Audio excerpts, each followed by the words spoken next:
Most people see the baby boom as nothing more than a statistic. 76 million children born in the wake of World War II.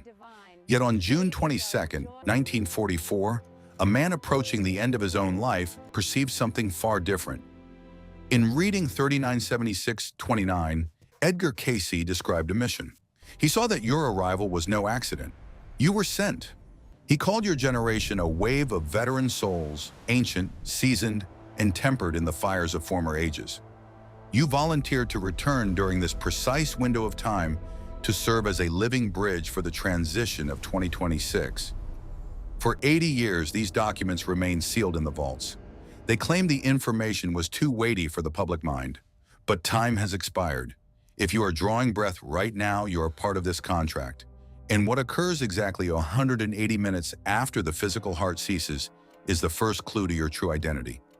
Consider the evidence. Edgar Cayce was not a psychic. He was a reader of the universal files. In March 1929, while Wall Street toasted endless wealth, Cayce looked past the charts. In reading 27/24-1, he foresaw the crash arriving in exactly 6 months. 180 days later, the global economy collapsed. It wasn't speculation. It was a recording in reading 3976-10. Long before the first tank crossed any border, Cayce named the precise dates for the beginning and the conclusion of World War II. He witnessed the rise and he witnessed the fall, but it is the science that silences the doubters. In 1933, Cayce described a concentrated beam of light used for surgery and defense. That was reading 4-4-25. He described the laser 27 years before the first one was ever constructed in 1960. Cayce didn't forecast the future. He accessed the record. He believed every deed, every word, and every event is inscribed into the energy field of this planet. If his track record defies the laws of probability, then we cannot dismiss what he foresaw for the year 2026. The file for your generation has finally been opened. And it begins with a sacred agreement that you signed before your first breath in 1945. The feeling of not fitting in is not a flaw, it is intentional. In reading 3976-29, Edgar Cayce described a major strategic incarnation of souls. He wasn't seeing new spirits arriving on Earth for the first time. He was seeing veterans. These are souls who witnessed the rise and collapse of earlier civilizations. They recall the patterns of disorder, and they chose to come back during the post-war rupture to serve as a living bridge. If you came into this world between 1945 and 1965, you agreed to a contract to stand in the middle. 1 foot of your existence is rooted in the old world, the world of tradition, obligation, and hard-won discipline. The other foot stretches toward a future of technology and evolving consciousness. You were designed as an anchor. The world required someone capable of seeing the storm approaching without losing steadiness. This is why your younger years were frequently marked by friction. Wisdom is not handed over, it is forged in fire. You had to go through the breaking in order to comprehend the healing. The agreement you made before birth is now entering its final phase. But how can you tell if your soul bears this particular signature? The clues are embedded in your everyday routines, and the first is a kind of exhaustion that sleep cannot reach. Edgar Cayce had no interest in vague theories. He left behind precise markers to identify those carrying this ancient purpose. Examine your own life and measure these 5 signatures against your reality. Marker 1, soul fatigue. In reading 5753-1, Cayce spoke of a tiredness that no vacation can cure. It is not physical. It is the energetic burden of carrying the information of many lifetimes. If you wake up exhausted even after a full night's sleep, your soul is probably a veteran of countless battles. Marker 2, deliberate displacement. You have never completely fit in with your family, your social group, or any tribe. Cayce claimed this was part of the blueprint. A bridge soul must stay neutral. If you belong to one side, you forfeit the authority to bridge both worlds. Marker 3, forensic intuition. You sense the fracture before the glass shatters. You feel the knot tightening in your stomach before a system collapses or a relationship ends. Your soul is simply recognizing patterns it has witnessed across the ages. Marker 4, the frequency of safety. You are a magnet for people in crisis. Complete strangers will often stop you to share their deepest secrets. Cayce observed that veteran souls emit a signal of stability, and a chaotic world instinctively gravitates toward it. Marker 5. The waiting room. There is a quiet voice inside your chest whispering that your most important work has not yet occurred. Regardless of your age, you sense that all your experiences have only been a rehearsal for some main event. How many of these markers resonate with you? Take note of them, because we are now approaching the most classified file in the entire dossier. A literal description of what your consciousness undergoes exactly 180 minutes after the physical heart stops. Picture the moment the physical heart ceases beating, the room falls silent. To the medical world, you are gone. But according to reading 57491, the transition has only just begun. Edgar Cayce described a tether, a silver cord woven from pure energy. It is the strand of light that links your soul to your physical chest. This cord does not sever instantly.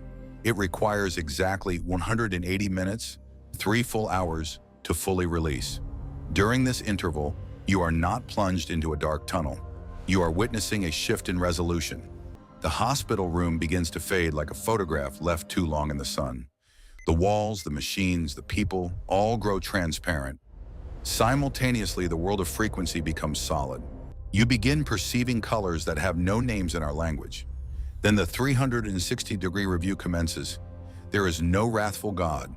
There is no external judgment. There is only your soul examining the data. You glimpse the day your life appeared to shatter, and at last you grasp the contract you signed before arriving in 1945. You see that your scars were never failures. They were instruments you were forging for the year 2026.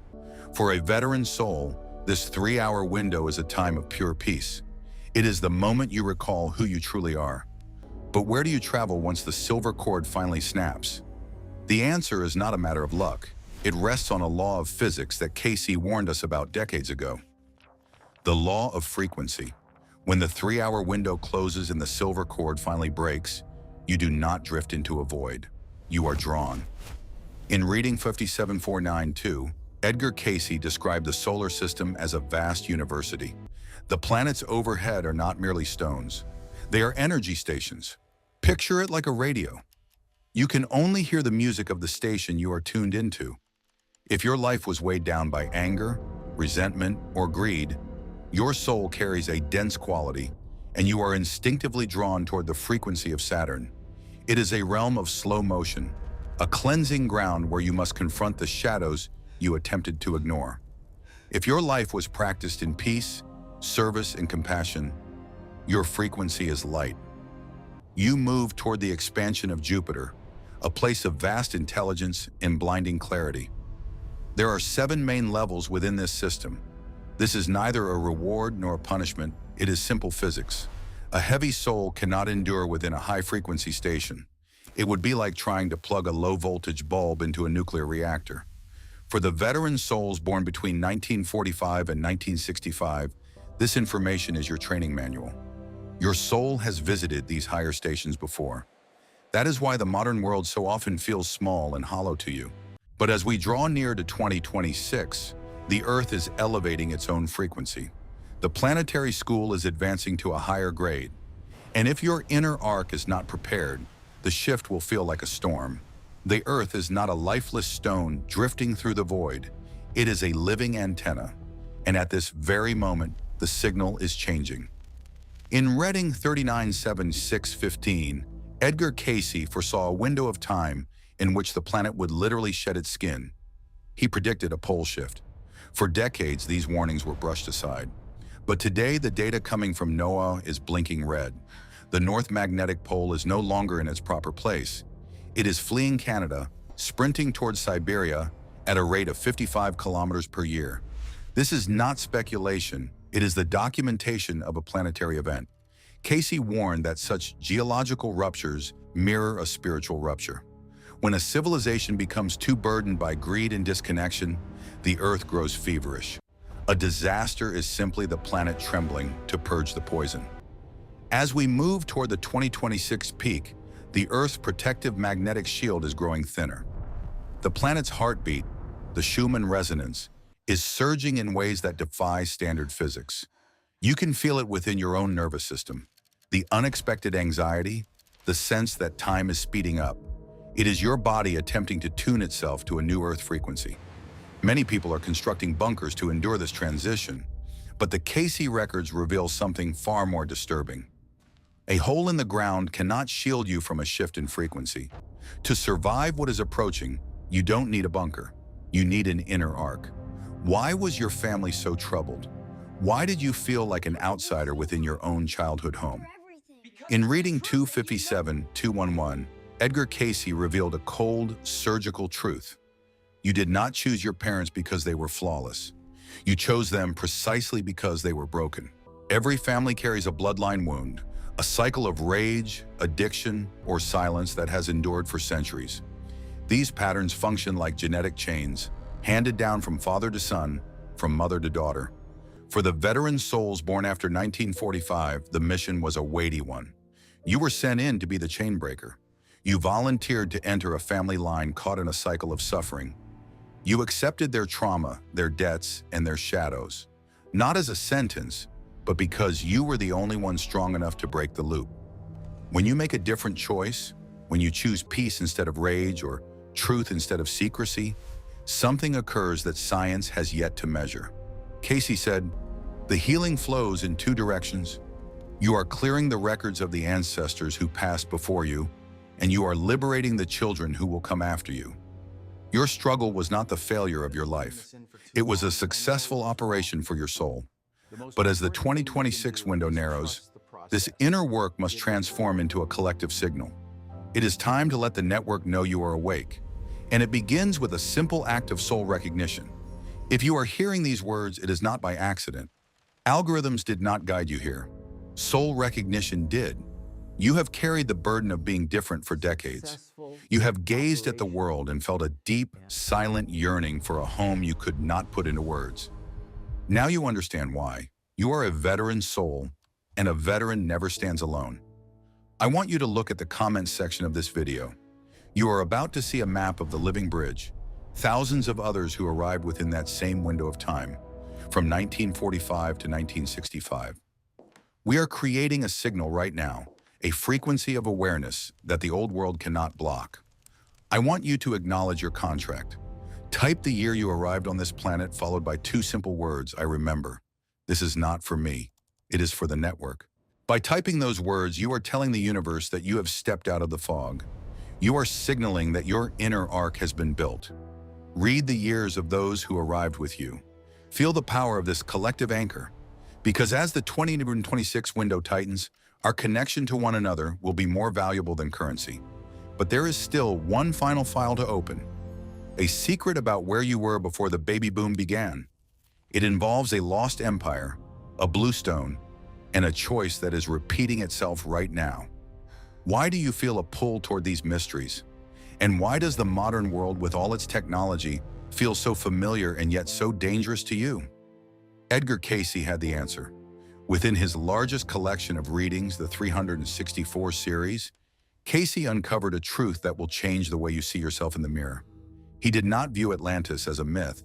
He saw it as a past reality for 70% of the people alive today. He claimed that the souls who lived through the final days of Atlantis are the very same ones who have returned for the year 2026. He was speaking about you. You were there. You witnessed the peak of that civilization, and you watched the great flood wash it away. That deep anxiety you feel about our future is not fear of the unknown. It is a soul memory of what took place before.